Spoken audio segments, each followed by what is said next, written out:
الحمد لله رب العالمين. الحمد لله الذي أرسل رسوله بالهدى ودين الحق ليظهره على الدين كله وأنزل أشرف كتبه إليه زيادة لقوله ووصله وأكمل تشريفه لديه بإعطائه جوامع الكلم وخواتم الحكم. اللهم صل على محمد وعلى آل محمد وأصحاب محمد وأتباع محمد وبارك وسلم تسلیما کثیرا. السلام علیکم ورحمۃ اللہ وبرکاتہ. جیسا کہ ہم سب مسلمانوں کو معلوم ہے کہ اللہ سبحانہ و تعالیٰ نے اپنے حبیب محمد صلی اللہ علیہ وسلم پر ایک کتاب نازل فرمائی اور وہ کتاب ہے قرآن مجید. اور اس قرآن مجید کے سپارے جو ہیں وہ 30 سپارے ہیں، 30 جزو ہیں. الحمدللہ ان 30 سپاروں میں سے ہم 23 سپاروں کا خلاصہ اپنی استطاعت کے مطابق بیان کر چکے ہیں. آج انشاءاللہ اللہ نے چاہت ہو 24 سپارے کا خلاصہ بیان کریں گے. اور سورت زمر کے اندر سورت زمر سے شروع کریں گے. سورت زمر کے اندر اللہ سبحانہ و تعالیٰ نے توحید کی نشانیاں، توحید میں اپنی نشانیاں اور کفار کا رویہ اس کو زیادہ ڈسکس کیا ہے، اور ساتھ میں سارے انسانوں سے شکوہ بھی کیا ہے. اگرچہ اس صورت میں آیات کی ترتیب اور طرح سے ہے، لیکن میں دوسرے انداز میں دوسری ترتیب میں بیان کرنے والی ہوں، تاکہ اس طرح سے بات زیادہ واضح ہو سکے. اللہ تعالیٰ شکوہ کرتے ہوئے فرما رہے ہیں وَمَا قَدَرُ اللَّهَ حَقَّ قَدْرِهِ، انہوں نے اللہ کی قدر ویسے نہیں کی جیسے اس کی قدر کرنے کا حق تھا. اب وہ حق کیا ہے؟ وہ حق یہ ہے کہ انسان توحید پر چلے. یہ کفار کے لیے بھی ہے کہ وہ اللہ کو ایک مانے، لیکن ہم جو مسلمان ہیں یہ ہمارے لیے بھی ہے کہ انسان کو اللہ نے اس دنیا میں بھیجا تو کس لیے بھیجا؟ صرف اس مقصد کے لیے بھیجا کہ انسان اللہ کی عبادت کرے، اسی کو واحد مانے اور اس کا کسی کو شریک نہ ٹھہرائے، اسی کو الہ مانے، اسی کو مشکل کشا اور حاجت روا سمجھے. ہم تمام مسلمانوں نے اقرار تو کر لیا کہ اللہ ایک ہے، زبان سے تو کہہ دیا، اقرار کر لیا، مگر اس پر عمل چھوڑ دیا. کیسے؟ آپ کہیں گے کہ وہ کیسے؟ کس نے عمل چھوڑا؟ وہ کیسے؟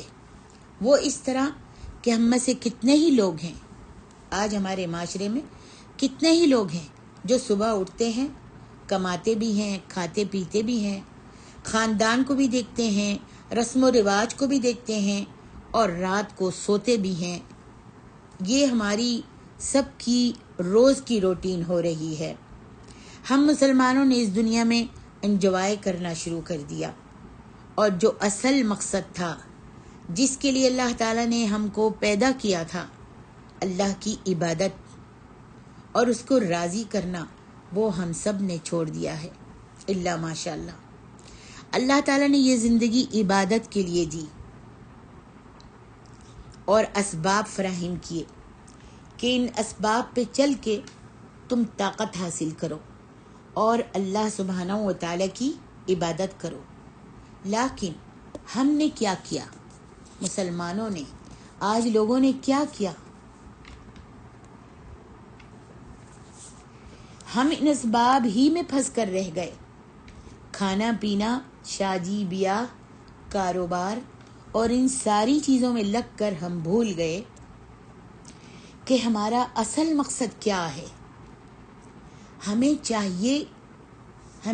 چاہیے، اصل مقصد کیا ہے اور ہم کو کیا کرنا چاہیے، بھول گئے. توحید پر عمل کرنا بھول گئے. حالانکہ توحید جو ہے ساری عبادتوں کا راس ہے، سر ہے، راس الاسلام ہے توحید. ہم توحید کو بھول گئے، توحید پر عمل کرنا بھول گئے. چاہیے تو یہ تھا کہ ہم توحید کو سمجھتے اور اس پر عامل رہتے، اس کے ساتھ کسی کو شریک نہ کرتے. ہمارا ہر فعل، ہر کام اللہ کے لیے ہوتا، لیکن آج ہمارا ہر کام دکھاوے کے لیے ہے، نام شہرت حاصل کرنے کے لیے ہوتا ہے۔ اور نبیوں کا کیا کام تھا؟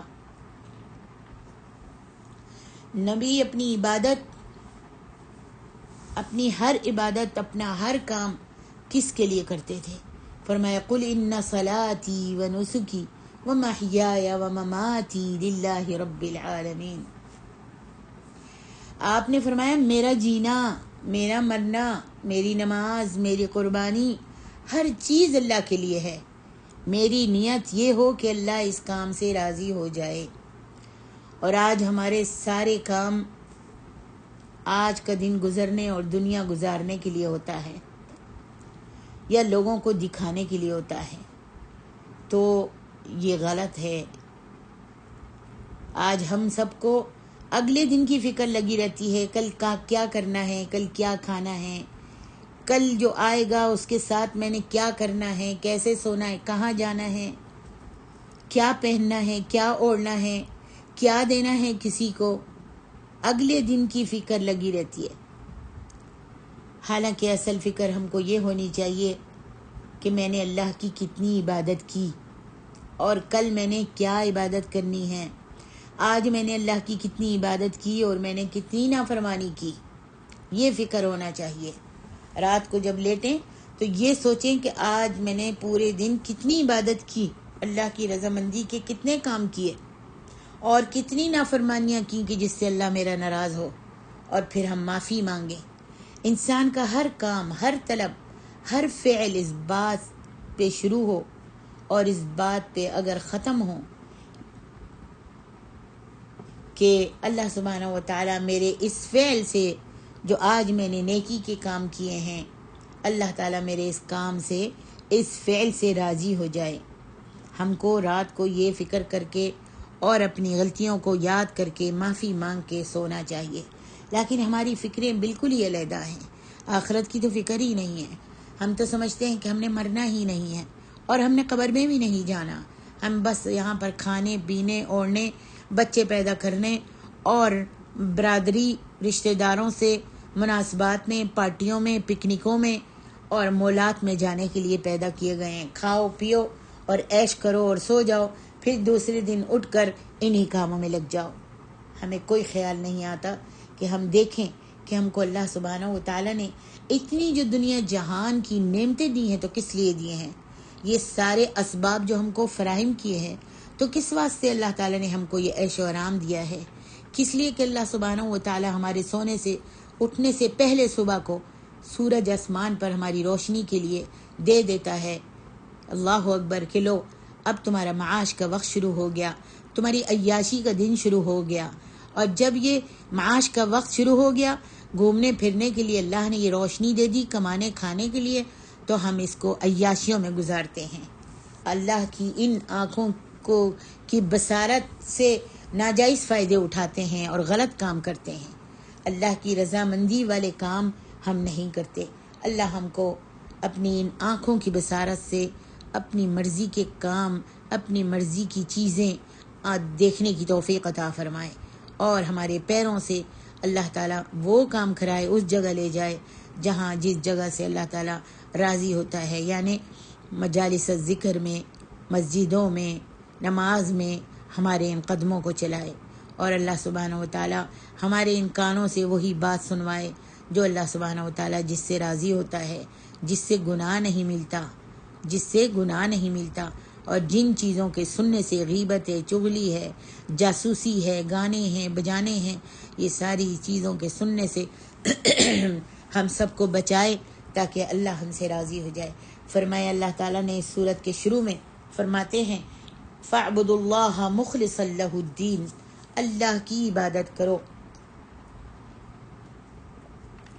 اپنی اطاعت کو اس کے لیے اللہ تعالیٰ نے خاص کیا ہے کہ خاص اللہ کے لیے، کس کے لیے؟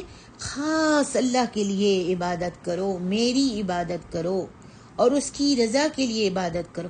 الا للہ الدین الخالص، آگاہ ہو جاؤ، خالص دین اللہ کے لیے ہے، اور حدیث کے اندر بھی آتا ہے لا طاعت لمخلوق فی معصیت الخالق، مخلوق کی اطاعت خالق کی نافرمانی میں جائز نہیں ہے۔ یعنی اگر کوئی ایسا کام ہے جس سے اللہ تعالیٰ ناراض ہو مگر بیوی بچے خوش ہوتے ہیں، خاندان خوش ہوتا ہے، تو وہ کام ہم نے نہیں کرنے ہیں۔ برادری خوش ہوتی ہے، بیوی بچے خوش ہوتے ہیں، یا بیوی ایسا کام کرے جس سے شوہر راضی ہوتا ہے، اور وہ کام جو ہے اللہ تعالیٰ نے اس سے منع کیا ہے۔ اب میں ایک چھوٹی سی مثال دیتی ہوں۔ عورتیں اپنی بھویں بناتی ہیں، حالانکہ بھویں بنوانے والی پر النامسہ والمتنمسہ، جو نوچنے والی ہے بالوں کو بھووں کے، اور جو نچوانے والی ہے، دونوں پر اللہ تعالیٰ نے لعنت کی ہے۔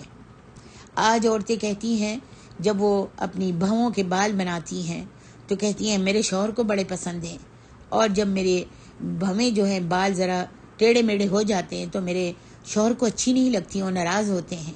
یعنی شوہر کی رضامندی کا سرٹیفکیٹ لینے کے لیے آپ نے اللہ تعالیٰ کی لعنت برداشت کی اپنے چہرے پر۔ لعنت یعنی اللہ تعالیٰ اپنی رحمت سے انسان کو ران دیتا ہے، دور کر دیتا ہے، جیسے اللہ نے اپنی رحمت سے شیطان کو ران دیا اور فرمایا وَإِنَّ عَلَيْكَ اللَّعْنَةَ إِلَى يَوْمِ الدِّينِ، قیامت کے دن تک تجھ پر میری لعنت ہے۔ کس پر؟ شیطان پر، کہ اس نے اللہ کا کہنا نہیں مانا تھا۔ تو آج ہم اللہ کا کہنا نہیں مانتے۔ شوہر کی رضامندی لینے کے لیے جس کام سے اللہ تعالیٰ نے منع کیا، اور جس کام کے لیے اللہ کے رسول نے فرمایا النامسہ والمتنمسہ لعنت اللہ، اس کے اوپر لعنت ہے اللہ کی، بال نوچنے والی اور نچانے والی پر، اس کا خاص حدیث میں نام آیا ہے۔ اور میری مسلمان عورتوں، بچ جاؤ ایسے چہرے کا کیا کہنا جو اللہ کی رحمت سے ران دیا گیا۔ چاہے میرا شوہر راضی ہو رہا ہے اس کام سے، آپ شوہر کی رضامندی حاصل کیجئے، جو اسلام کے مطابق، دین کے مطابق، شریعت کے مطابق آپ کو حکم کرتا ہے۔ اسلام نے بہت بڑا رتبہ رکھا ہے شوہر کا، اس کا کہنا مانے، اس کو نہ مت کیجیے۔ اگر رات کو بستر پر شوہر بلا رہا ہے اور آپ نے کوئی عذر کے بغیر اس کو انکار کر دیا سونے سے اس کے ساتھ، تو صبح تک فرشتے اور اللہ کی لعنت ہوتی ہے اس عورت پر، فرشتوں کی اور اللہ کی لعنت ہے اس عورت پر، جب تک کہ اس کا شوہر راضی نہ ہو جائے۔ تو اتنا بڑا مرتبہ اور اتنا بڑا رتبہ رکھا ہے۔ لیکن اگر شوہر اللہ کی اطاعت کے علاوہ اللہ کی نافرمانی کرنے کا کام کہتا ہے، شرک کرنے کو کہتا ہے، یا پھر یہ غیر مردوں کے سامنے آنے کو کہتا ہے، تو اس چیز سے منع کیا، فرمایا لا طاعت لمخلوق فی معصیت الخالق، اللہ کی نافرمانی کے کاموں میں کسی بھی بندے کی اطاعت نہیں کرنی، اور یہ اللہ کا نافرمانی کا کام ہے۔ ٹھیک ہے، تو کبھی بھی ویسے اطاعت کیجیے اور اطاعت کرتی رہیے، نافرمانی مت کیجیے۔ اس کی مرضی کے بغیر گھر سے باہر نہیں نکل سکتی، اس کی مرضی کے، شوہر کی مرضی کے بغیر نفلی روزہ عورت نہیں رکھ سکتی۔ دیکھیے کتنا بڑا رتبہ ہے۔ لیکن اگر وہ نافرمانی کا، اللہ کی نافرمانی کا، اللہ سبحانہ و تعالیٰ نے جس کام سے منع کیا ہے اور شوہر اس کام کو کرنے کو کہتا ہے، تو اللہ کے رسول صلی اللہ علیہ وسلم نے فرمایا وہ کام عورت نے نہیں کرنا، پھر وہ نافرمان ہے، پھر وہ عورت نافرمان ہے۔ اگر اللہ کی فرمانبرداری کے کاموں میں جو اللہ نے حکم کیا ہے، اور اگر دنیا کے سارے کاموں میں اپنی اطاعت کے لیے کہتا ہے تو اس کی اطاعت کرنی ہے، اور ماں باپ کی بھی اسی طرح اطاعت کرنی ہے۔ ایسے ہی ماں باپ کے لیے کہا گیا کہ اگر کافر ماں باپ بھی ہوں تو ان کی اطاعت کرو، دنیا میں ان کو فائدہ پہنچاؤ، ان کے ساتھ اچھی طرح سے رہو اور ان کے ساتھ حسن سلوک سے پیش آؤ۔ لیکن اگر وہ شرک کے لیے کہتے ہیں، بدعتوں میں شریک ہونے کے لیے کہتے ہیں، تو اس میں ان کا بھی کہنا نہ مانو۔ اللہ تعالیٰ نے اپنی عبادت کے بعد فوراً ماں باپ کے ساتھ احسان سلوک کا حکم دیا ہے، جیسا کہ آپ پیچھے دوسرے سپاروں میں اس کی تفسیر پڑھ چکی ہیں اور سن چکی ہیں۔ تو یہاں پر ماں باپ کی بھی فرمانبرداری نہیں کرنی اگر وہ شرک کرنے کے لیے کہتے ہیں، اور دنیا میں ان کے ساتھ حسن سلوک کرنا ہے۔ تو ہمیشہ یاد رکھیے اگر ہم کسی کو خوش کرنے کے لیے اللہ کی نافرمانی کے کام کریں گے تو اس کا وبال جو ہے انسان کو ضرور بھگتنا پڑے گا. ایسے ہی اللہ تعالیٰ سورۃ فرقان میں بھی فرماتے ہیں افرأیت من اتخذ الہہ ہواہ افانت تکون علیہ وکیلا. کیا دیکھا آپ نے اس شخص کو جس نے اپنی خواہشات کو اپنا معبود بنا لیا؟ کیا آپ ایسے شخص کی ذمہ داری لے سکتے ہیں؟ خواہشات کیا ہوتی ہیں؟ اب میں آپ سے سوال کرتی ہوں، یہاں جو فرمایا کہ اس شخص کو آپ نے دیکھا جو اپنی خواہشات کو اپنا معبود بنا لیتا ہے، کیا آپ ایسے شخص کی ذمہ داری لے سکتے ہیں؟ اب بتائیے خواہشات کیا ہوتی ہیں؟ خواہشات کیا ہوتی ہیں کہ میں یہ بھی کر لوں، ماں باپ بچے بیوی کوئی بھی ناراض نہ ہو، جبکہ اللہ کو وہ بھول چکا ہے. ماں باپ نے کچھ کہا یا ماں باپ کا کوئی بھی کام ہے یا بیوی بچے جو ہیں حلال و حرام پر اکسا رہے ہیں، حرام پر. جیسا کہ آج ماں باپ مجبور ہیں، شادی بیاہ کرتے ہیں، ہندوؤں کے رسم و رواج کو اپناتے ہیں کہ بھئی یہ تو میرا آخری بیٹا ہے نا، اس کی شادی کر رہی ہوں، آخری بیٹی ہے، سارے ارمان پورے کروں گی. ناچ گانا ڈول دمکا سب کچھ برے کام ہوتے ہیں، جاہلوں کی رسمیں ہوتی ہیں، ہندوؤں کی رسمیں کرتے ہیں. کس لیے؟ کہ بچے راضی ہو جائیں، بچہ میرا ناراض نہ ہو، میری برادری ناراض نہ ہو، میرے ماں باپ ناراض نہ ہو. یہ ہے خواہشات نفس کہ دوسروں کو خوش کرنے کے لیے اللہ تعالیٰ کی نافرمانی کرنا، حلال کو حرام، حرام کو حلال سمجھ کر اس کو پورا کرنا، جو یقیناً اللہ کی ناراضگی کا سبب بنتا ہے. ہمیں ہر کام اللہ کی رضا کے لیے کرنی چاہیے اور یہی اللہ تعالیٰ کی قدر ہے اور حق ہے. آگے اللہ تعالیٰ فرماتے ہیں قُلْ يَا عِبَادِيَ الَّذِينَ أَسْرَفُوا عَلَىٰ أَنفُسِهِمْ لَا تَقْنَطُوا مِن رَحْمَةِ اللَّهِ. یا رسول اللہ صلی اللہ علیہ وسلم آپ کہہ دیجئے اللہ اے میرے وہ بندو جنہوں نے اپنی جانوں پر زیادتی کی ہے وہ اللہ کی رحمت سے مایوس نہ ہوں. کوئی گناہ ہو گیا ہے، کوئی زیادتی ہو گئی ہے، کوئی قصور ہو گیا ہے،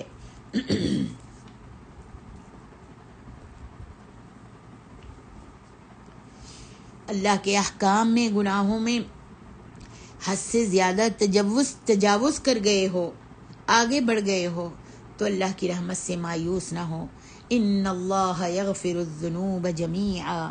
اللہ تعالیٰ سارے گناہ معاف کر دیتا ہے. کس لیے؟ کہ اس کی صفت ہے انہ هو الغفور الرحیم. اس کی صفتوں میں سے صفت غفور ہے اور صفتوں میں سے صفت رحیم بھی ہے. بے شک یہ بخشنے والا اور رحم کرنے والا ہے. آج یہ کن لوگوں سے خطاب ہے؟ ان لوگوں سے جو اپنی ساری مصروفیات، تجارت، رہن سہن سب کچھ اللہ کے لیے کر دیتے ہیں.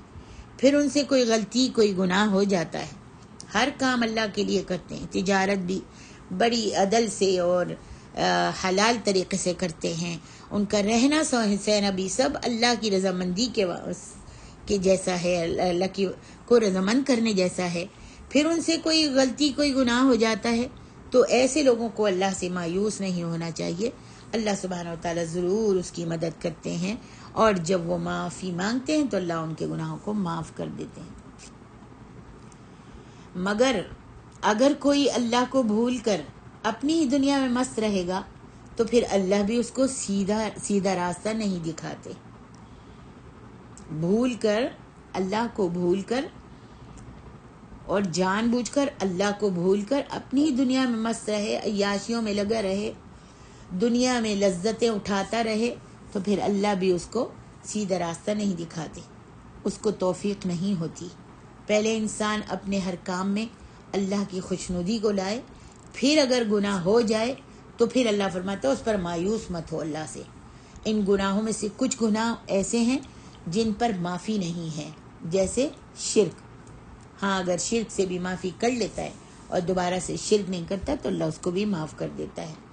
تو اس صورت میں وہ بھی واضح کیا گیا ہے، فرمایا وَلَقَدْ أُوحِيَ إِلَيْكَ وَإِلَى الَّذِينَ مِن قَبْلِكَ لَئِنْ أَشْرَكْتَ لَيَحْبَطَنَّ عَمَلُكَ وَلَتَكُونَنَّ مِنَ الْخَاسِرِينَ. اے میرے نبی، آپ کی طرف وحی کی گئی ہے اور جو آپ سے پہلے جتنے بھی رسول آئے تھے ان کی طرف بھی ہم نے وحی کی تھی اگر آپ نے شرک کیا. اللہ اکبر.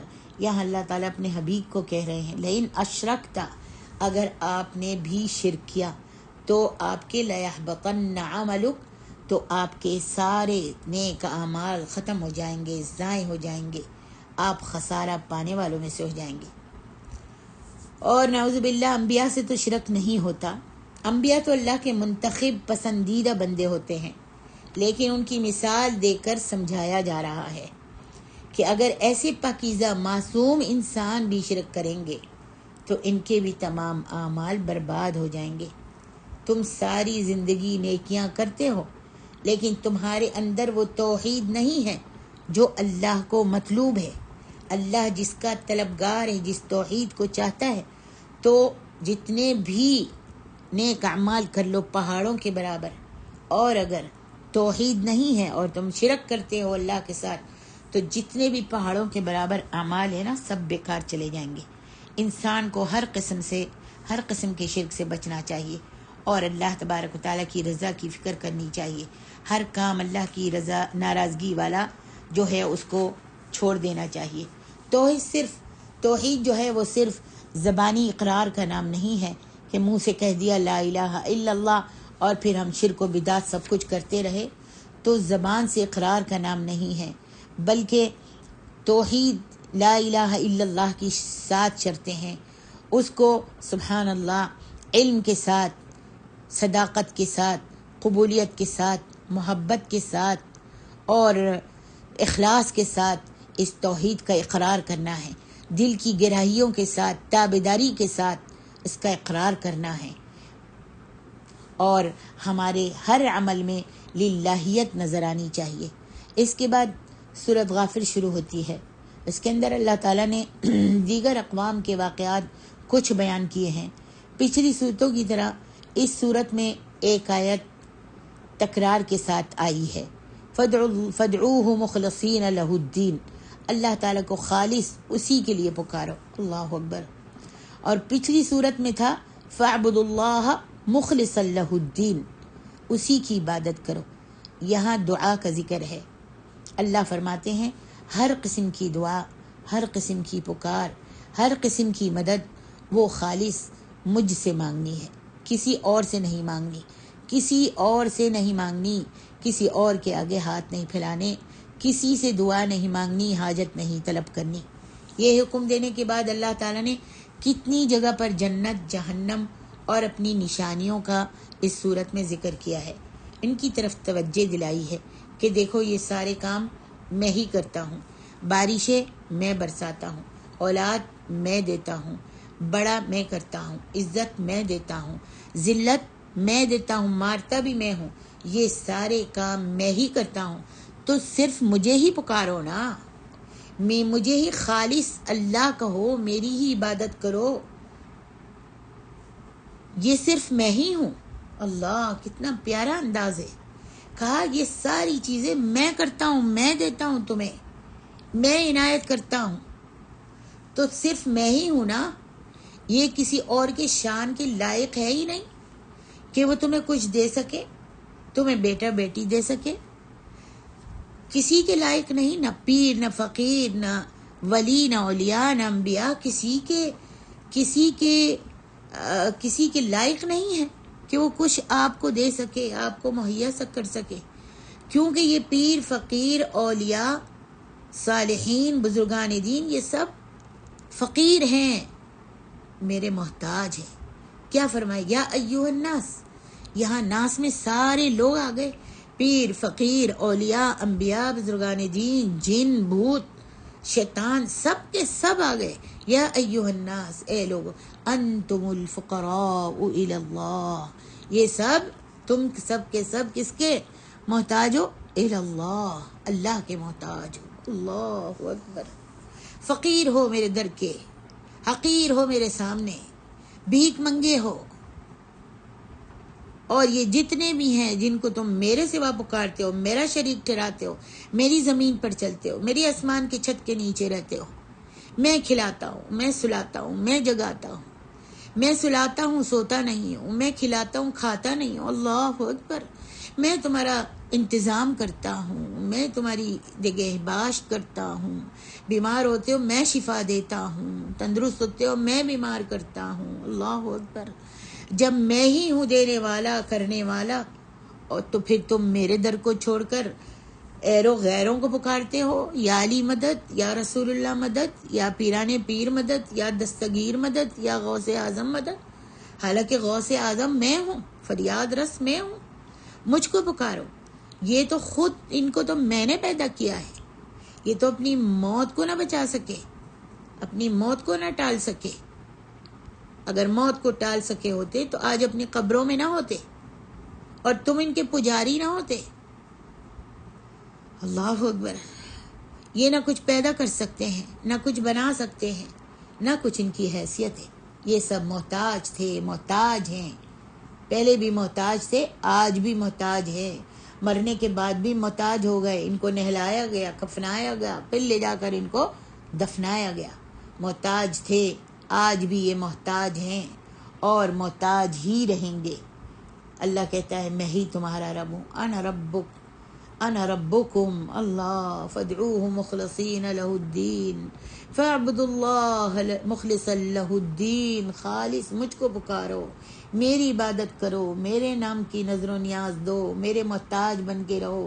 میں ہی تمہارا رب ہوں، تمہیں زندگی موت دیتا ہوں، تمہارے لیے انتظامات کر رکھے ہیں، پھل میوے سبزیاں سب کچھ میں اگاتا ہوں، زمین سے آسمان سے بارش میں برساتا ہوں، اللہ بارش برساتا ہوں، میں ہی ہوں، میرے علاوہ کسی اور سے مانگو گے تو شرک ہو جائے گا، اور میں مشرک کو کبھی معاف نہیں کروں گا جب تک کہ وہ توبہ نہیں کرے گا۔ پھر اللہ فرماتے ہیں سبحان اللہ، اللہ تعالیٰ نے اس صورت میں، بہت پیاری صورت ہے، اور اس صورت میں اللہ تعالیٰ نے سورۃ غافر میں اپنی نعمتیں گنوائی ہیں زیادہ سے زیادہ، اور اپنی نعمتوں کو یاد دلا کر کہا ہے کہ تم سب میرے بندے ہو، میں تمہارا خالق ہوں اور تم میری مخلوق ہو۔ خالق وہ ہوتا ہے جس کو موت نہیں آتی، جو ہمیشہ سے ہمیشہ رہے گا، جس نے ہر چیز کا انتظام سنبھالا ہوا ہے۔ فرمایا اللہ الذی جعل لکم اللیل لتسکنوا فیہ والنہار مبصرا، وہ اللہ ہی ہے جس نے تمہارے لیے رات بنائی تم کو سکون حاصل کرنے کے لیے، اور دن بنایا تاکہ تم دیکھو۔ دن میں کیا دیکھو؟ اپنا معاش ڈھونڈو۔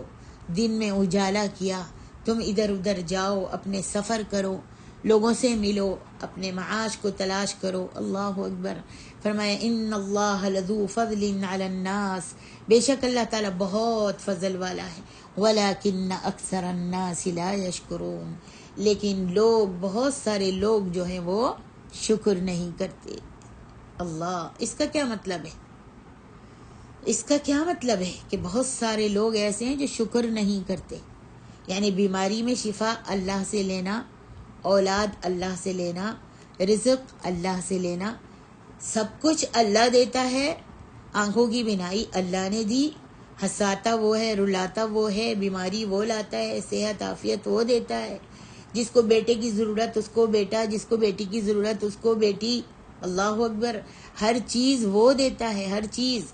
پھر کیا کرتے ہیں؟ جا کر نظر و نیاز کسی اور کے نام کی دیتے ہیں۔ اللہ اکبر، دیکھا آپ نے کتنی بڑی ناشکری ہے؟ دعائیں کسی اور سے مانگتے ہیں، اٹھتے بیٹھتے یا مدد فلان، یا مدد فلان، یا خواجہ اجمیری پار کر دو کشتی میری، یا عبد القادر جیلانی شیع للہ کے وظیفے پڑھتے ہیں، حالانکہ میں نے ان کو سب کچھ دیا ہے، اور یہ ادھر ادھر جا کر حاجتیں طلب کرتے ہیں۔ پھر فرمایا ذالکم اللہ ربکم خالق کل شیء، یہی ہے تمہارا رب، ہر ایک چیز کو پیدا کرنے والا۔ اگر میں بارش کو روک لوں تو جاؤ کسی بھی بابا کو کہو بارش تو برسا دے، دیکھو کون بارش برساتا ہے، کون بارش برساتا ہے۔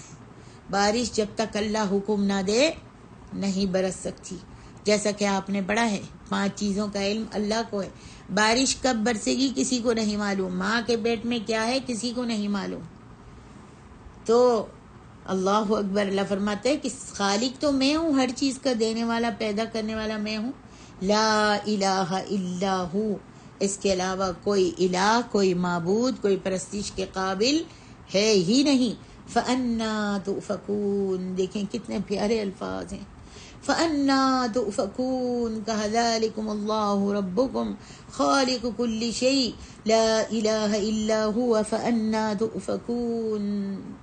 یہی ہے تمہارا رب، ہر ایک چیز کو پیدا کرنے والا، اس کے علاوہ کوئی بھی الہ نہیں ہے، معبود نہیں ہے، خالق نہیں ہے۔ فَأَنَّا تُؤْفَكُونَ، پھر تم کہاں بھٹکتے پھر رہے ہو؟ اللہ اکبر، کہاں بھٹکتے پھر رہے ہو؟ کس کس سے مانگ رہے ہو اللہ کا در چھوڑ کے، اللہ کا گھر چھوڑ کے؟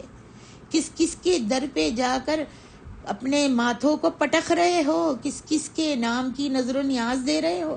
یہ پھل فروٹ، یہ میوے، یہ دنیا کی چیزیں، ہر چیز میں نے دی ہے، اور اسی کو لے جا کر میری ہی مخلوق کے سامنے چڑھاتے ہو، چڑھاوے چڑھاتے ہو۔ اللہ اکبر۔ اللہ ہم سب کو توحید کی سمجھ دے، ہمارے ذہنوں کو کھولے اور قرآن پر تدبر کرنے کی ہم کو توفیق دے۔ پھر اللہ سبحانہ و تعالیٰ نے دیگر کئی نشانیاں بیان کرنے کے بعد فرمایا ہے افلم یسیروا فی الارض فینظروا کیف کان عاقبۃ الذین من قبلہم، یہ لوگ زمین میں پھر کر دیکھ کر غور نہیں کرتے کہ کس کا انجام ہوا، کس کا کیسا انجام ہوا، ان کا انجام کیسا ہوا جو ان سے پہلے تھے؟ کیا غور نہیں کرتے؟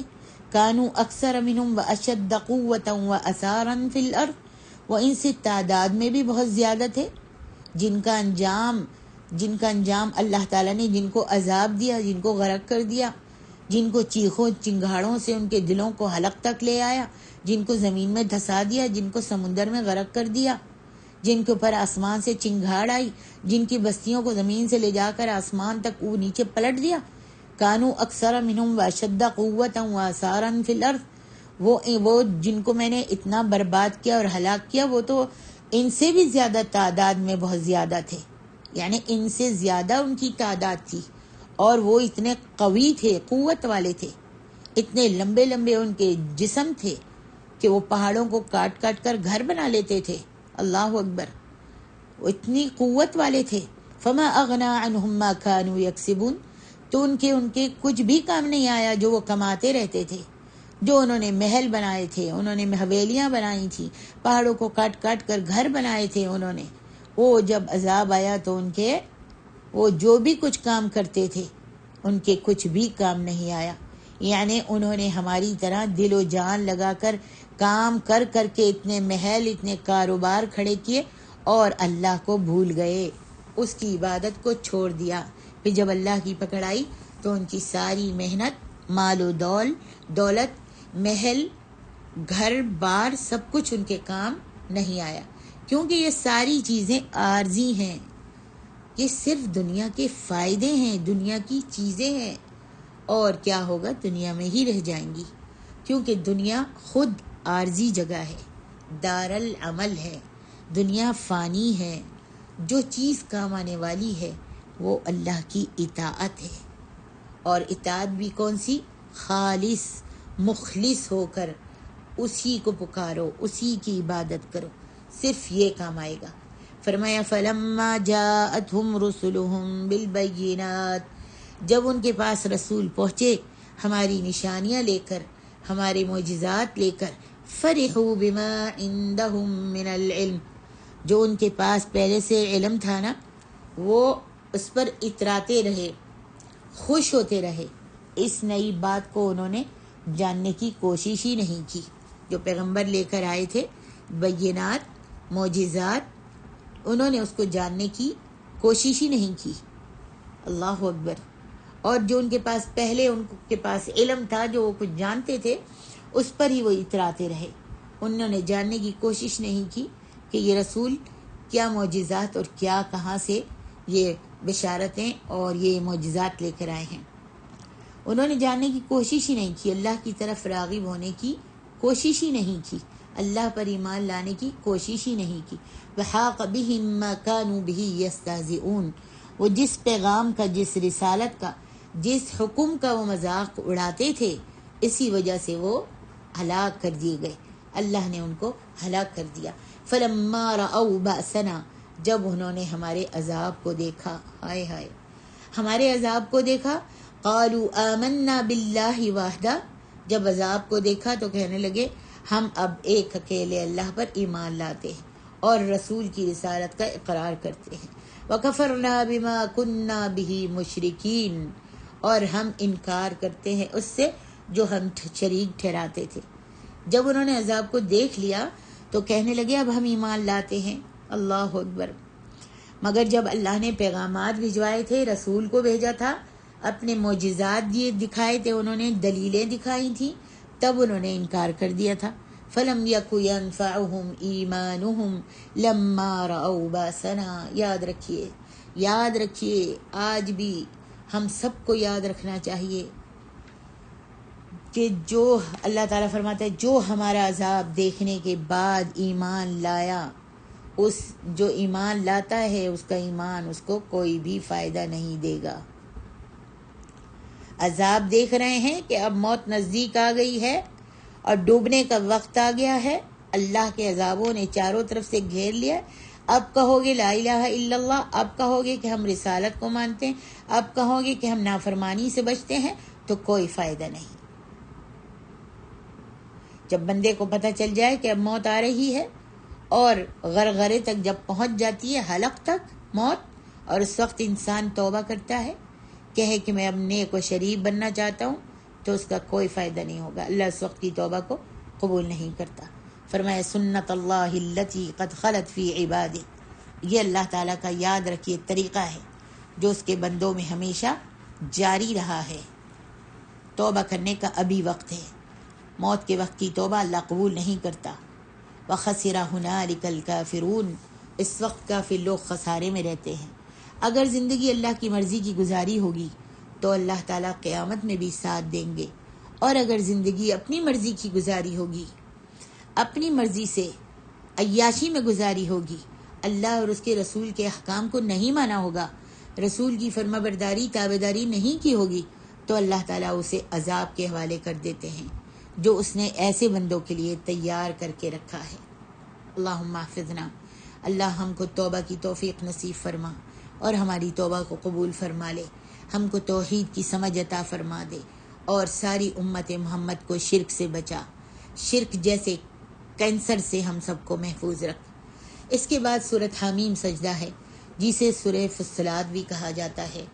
اس کے اندر اللہ تعالیٰ نے قریش مکہ اور کافروں کا حال بیان کیا ہے، ان کا طرز عمل بتایا ہے کہ جب ان کے پاس اللہ کی آیات پڑھی جاتی، توحید کی دعوت دی جاتی، تو ان کا رویہ کیا ہوتا تھا۔ کبھی کہتے کہ آپ اپنی دعوت دیتے رہیے اور ہم بھی اپنا کام کرتے رہتے ہیں، ہم ایک دوسرے کو نہ چھوڑیں، ہم اپنا کام یعنی شرک و بدعت اور جتنے بھی کام ہیں فحاشی کے گناہوں کے ہم کرتے رہیں اور آپ اپنی دعوت کا کام کرتے رہیے۔ کبھی قرآن پاک کا مذاق اڑاتے، کبھی کہتے ہمیں آپ کی بات سمجھ نہیں آتی۔ جیسے ہمارے یہاں لوگوں کو دین کی دعوت جب دی جاتی ہے، ہمارے معاشرے میں لوگوں کو دین کی دعوت دی جاتی ہے تو وہ کہتے ہیں آپ تو اچھے آدمی ہیں، ہم تو گناہ گار ہیں، ہم سے تو یہ نہیں ہوگا، آپ اللہ والے ہیں، آپ بس ہمارے لیے دعا کیجئے ہمیں توفیق مل جائے۔ ایسے ایسے بہانے بناتے ہیں۔ اللہ تعالیٰ فرماتے ہیں فَإِنْ أَعْرَضُوا فَقُلْ أَنذَرْتُكُمْ صَاعِقَةً مِثْلَ صَاعِقَةِ عَادٍ وَثَمُودَ۔ اے نبی صلی اللہ علیہ وسلم، اگر یہ لوگ ایسے ہی حیلے بہانوں سے کام لیتے رہے، ایسے ہی منہ موڑتے رہے، تو آپ ان سے کہہ دیجئے کہ میں تمہیں خبردار کر رہا ہوں ایک ایسی خوفناک کڑک کی جیسے قوم عاد اور قوم سمود کی کڑک تھی، جیسے ان پر عذاب آیا تھا، ان پر بھی عذاب آ سکتا ہے۔ یاد رکھیے امت محمد پر بھی وہ عذاب آ سکتا ہے، جیسے قوم سمود اور قوم عاد پر ایک بڑی بھیانک آواز آئی تھی جس سے ان کے کلیجے دہل گئے تھے، اور بعضے جو تھے وہ اوندھے منہ گر پڑے تھے اس آواز کو برداشت نہ کرنے کی وجہ سے۔ بہتوں کے دل جو ہیں وہ حلق میں آ گئے تھے اچھل کر، آنکھیں جو تھیں ان کی پھٹ پٹا کر رہ گئی تھیں، بالکل ساکت ہو گئی تھیں۔ تو آج ہم پر بھی عذاب آ سکتا ہے۔ اللہ تعالیٰ ہمیں سب کو اپنے عذابوں سے محفوظ رکھے۔ آگے پھر اللہ سبحانہ و تعالیٰ نے قیامت کا نقشہ بیان کیا ہے جو بہت خوفناک نقشہ ہے۔ فرمایا وَيَوْمَ يُحْشَرُ أَعْدَاءُ اللَّهِ إِلَى النَّارِ فَهُمْ يُوزَعُونَ، اور جس دن اللہ کے دشمن جمع کیے جائیں گے آگ کی طرف، تو ان کی درجہ بندی کی جائے گی. جیسے ہمارے یہاں جیل کے اندر قتل کے مجرموں کو الگ الگ رکھا جاتا ہے، چوری کرنے والوں کو الگ رکھا جاتا ہے، جھگڑا فساد کرنے والے الگ ہوتے ہیں، ان کے کیسز اور ان کی سزائیں بھی الگ الگ ہوتی ہیں، بالکل ویسے ہی قیامت کے دن بھی ہر طرح کے مجرم ہوں گے. اللہ اکبر، ہر طرح کے مجرم ہوں گے. شرک کرنے والے، زنا کرنے والے، کوتاہیاں کرنے والے، ان کی جماعتیں علیحدہ علیحدہ بنائی جائیں گی، ان کی سزائیں ان کے گناہوں کے مطابق دی جائیں گی. جہنم کے اندر بھی مختلف درجات ہیں، جیسے کہ جنت میں مختلف درجات ہیں، اور جہنم کے بھی بعض درجے ایسے سخت ہیں کہ اس سے بعض جہنم ہی کا حصہ بعض حصے سے پناہ مانگتا ہے. جہنم کا بعض حصہ اپنے ہی بعض حصے سے پناہ مانگتا ہے کہ یہاں پر تھوڑا ہلکا عذاب ہے، لیکن جہنم کے دوسرے حصے میں بڑا سنگین عذاب ہے، بڑا دردناک عذاب ہے. تو جس کا جتنا سنگین گناہ ہوگا اتنا ہی اس کا عذاب بھی سنگین اور سخت ہوگا. اللہ اکبر. ہمارے ہاں ایک مقولہ ہے کہ اگر ثبوت نہیں تو کوئی جرم نہیں. وہاں پر ایسا نہیں ہوگا، وہاں ایسے ثبوت موجود ہوں گے جس کا انسان نے گمان بھی نہیں کیا ہوگا. فرمایا حتی اذا ما جاؤوها شہد علیہم سمعهم وابصارهم وجلودهم بما كانوا یعملون. جب یہ وہاں پہنچیں گے نا تو ان کے اوپر ان کے کان گواہی دیں گے، منہ کو تالا لگا دیا جائے گا، زبان پہ تالا لگ جائے گا، اور وہاں ان کے اپنے کان گواہی دیں گے، ان کی اپنی آنکھیں، اللہ، ان کی اپنی جلد، باقی جسم کا پورا حصہ گواہی دے گا کہ یہ عمل کرتا رہا. آنکھیں کہیں گی کہ اس نے یہ کیا کیا دیکھتا تھا، کان بتائیں گے کہ یہ کیا کیا سنتا تھا. اللہ اکبر. ہر اعضاء جسم کا بولے گا کہ یا اللہ یہ میرے ساتھ یہ گناہ کرتا رہا ہے، اور قدم بھی بتائیں گے کہ یہ کہاں کہاں جاتا تھا. ساری گواہیاں ان کا جسم، اپنا جسم اپنے خلاف ہی دے گا، کیونکہ شہیدہ کے بعد علا آتا ہے، شہیدہ کے بعد علا آتا ہے. جہاں علا آ جائے تو وہ خلاف ہو جاتا ہے. وقالوا لجلودہم، پھر کیا، وہ اپنے جلود، اپنے چمڑوں اور اپنے اعضاء سے کہیں گے لما شہدتم علینا، تم نے ہمارے ہی خلاف گواہی دے دی، تم نے کیوں گواہی دی؟ تم تو میرا ہی جسم ہو نا، میں نے تو تمہیں ہی آرام دینے کے لیے یہ گناہ کیے تھے، تم ہی میرے خلاف ہو گئے. تو یہ اعضاء کہیں گے انطقنا اللہ الذی انطق کل شیء، ہم سے تو ذات نے بلوایا ہے جس نے ہر چیز کو بولنے کی طاقت دی ہے، وہ ذات ہے ہی بڑی زبردست. یہ تو تم تھے جو دنیا میں اکڑتے پھرتے تھے، تم سمجھتے تھے کہ مجھے کوئی پوچھنے والا نہیں ہے، تم نے تو کبھی زمین اور آسمان پہ غور ہی نہیں کیا، اللہ کا خوف ہی نہیں کھایا، اور تم گناہوں پہ گناہ کرتے رہے.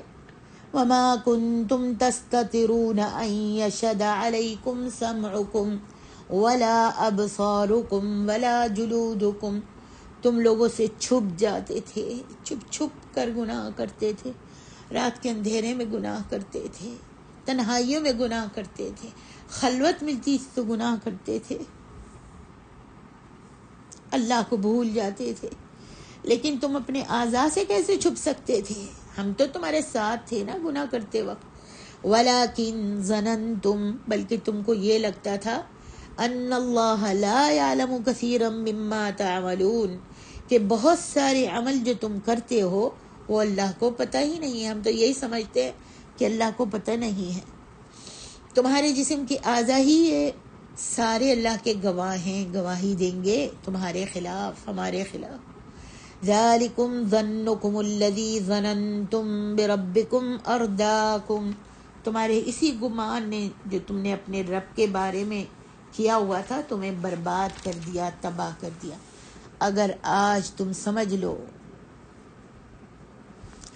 اگر آج ہم سمجھ لیں کہ جو ہم رشوت دے رہے ہیں تو اللہ ہمیں دیکھ رہا ہے، جب ہم کسی کا حق مار رہے ہیں تو اللہ ہمیں دیکھ رہا ہے، ہم کسی پہ ظلم کر رہے ہیں تو اللہ ہمیں دیکھ رہا ہے، ہم کسی کی غیبت اور چغلی کر رہے ہیں تو اللہ ہمیں دیکھ رہا ہے، ہم زنا کر رہے ہیں تو اللہ ہمیں دیکھ رہا ہے، خلوت میں تنہائی میں ہم اپنے موبائل میں گندی تصویریں اور عریان فلمیں دیکھ رہے ہیں تو اللہ ہمیں دیکھ رہا ہے، ہم لوگوں میں فساد برپا کر رہے ہیں، ادھر کی ادھر بات لگا کر لوگوں میں لڑائی جھگڑے فساد کروا رہے ہیں تو اللہ ہمیں دیکھ رہا ہے، اللہ کی دوربین لگی ہوئی ہے اور وہاں پہ ہر بات ریکارڈ ہو رہی ہے۔